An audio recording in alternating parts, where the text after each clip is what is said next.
உலகமெங்கும் உள்ள அனைத்து இறை மக்களுக்கும் வணக்கம். நீங்க புதுசா எங்க வீடியோ பார்க்கிறதா இருந்தா கீழே இருக்கிற சப்ஸ்கிரைப் பட்டனை பிரஸ் பண்ணிட்டு பெல் ஐக்கானையும் கிளிக் பண்ணிக்கோங்க. அப்பதான் நாங்க புதுசா போடுற வீடியோட அப்டேட் உங்களுக்கு கிடைக்கும். வாங்க இப்ப வீடியோக்குள்ள போகலாம். பொதுக்காலம் 3ஆம் ஞாயிறு 21/1/2024. திருப்பலி முன்னுரை. இயேசுவின் அன்பும் அறமும் நம் வாழ்வாகட்டும். இறையேசுவில் இனியவர்களே, இன்று தாய் திரு அவையானது பொதுக்காலம் 3ஆம் ஞாயிறை சிறப்பித்துக் கொண்டிருக்கிறது. இன்றைய நாளின் வாசகங்கள் இயேசு கடவுளாகவும் மனிதராகவும் விளங்குகின்றார் என்பதை கூறுகிறது. இறையாட்சி பணிக்கு மனிதரின் பங்களிப்பு தேவை என்பதை இயேசு உணர்த்துகின்றார். எனவே சீடர்களை இறையாட்சி பணிக்கு அழைக்கின்றார். இயேசு கலிலேயா கடலோரமாய் கடவுளின் நற்செய்தியை அறிவிக்கின்றார். கடவுளின் நற்செய்தி என்பது நாம் பாவத்திலிருந்து விடுதலை பெற வேண்டும் என்பதே. இயேசு சிலுவையில் இறந்து உயிர்த்து நம் பாவங்களிலிருந்து நம்மை விடுவித்தார். முதல் சீடர்கள் தங்கள் தந்தையையும் படகையும் வலைகளையும் கூலி ஆட்களையும் விட்டுவிட்டு இயேசுவை பின் சென்றார்கள். இது அவர்களின் தியாகத்தின் வெளிப்பாடு. நம் குடும்பங்களிலும் குடும்ப உறவுகளிலும் தியாகம் செயலாக்கம் பெற வேண்டும். உலகம் ஒருமைப்பாட்டை அடைய இறையாட்சியின் விழுமியங்களான உண்மை, அன்பு, நீதி, சமத்துவம், பகிர்வு ஆகிய பண்புகளை நமதாக்கி அன்புறவு கொள்வோம், இறையாசீர் பெறுவோம். முதல் வாசகம் இறைவாக்கினர் யோனா நூலிலிருந்து வாசகம். அதிகாரம் 3, இறை வார்த்தைகள் 1 முதல் 5 மேலும் 10 முடிய. முதல் வாசக முன்னுரை. இன்றைய முதல் வாசகமான இறைவாக்கினர் யோனா நூல் கூறும் செய்தியாவது: நினிவே நகர் மக்கள் தங்கள் பாவ வாழ்விலிருந்து மனமாற்றம் பெற வேண்டும் என்பதற்காக ஆண்டவர் இறைவாக்கினர் யோனாவை நினிவே நகர் அனுப்பினார்.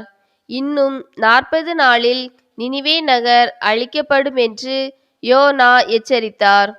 யோனாவின் வார்த்தையை கேட்ட நினிவே நகர் மக்கள் சாக்கு உடை உடுத்தி நோன்பிருந்து தீய வழிகளிலிருந்து விலகினர். எனவே ஆண்டவர் அவர்களுக்கு அனுப்புவதாக இருந்த தண்டனையை அனுப்பாது விட்டுவிட்டார். ஆண்டவர் அன்பும் இரக்கமும் உள்ளவர் என்று கூறும் வாசகத்தை கேட்போம்.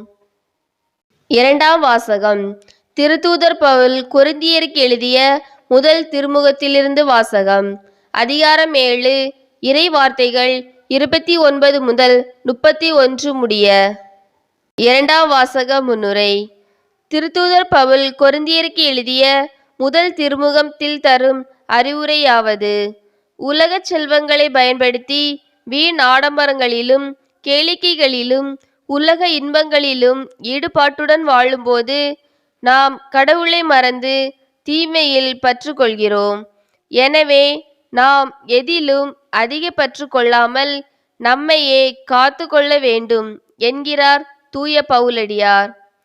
இவ்வுலக செல்வங்களில் நாட்டங்கொள்ளாது கடவுளை நாடி தேடும் நன்மக்களாய் வாழ்வோம் என்று கூறும் வாசகத்தை கேட்போம். விசுவாசிகள் மன்றாட்டு.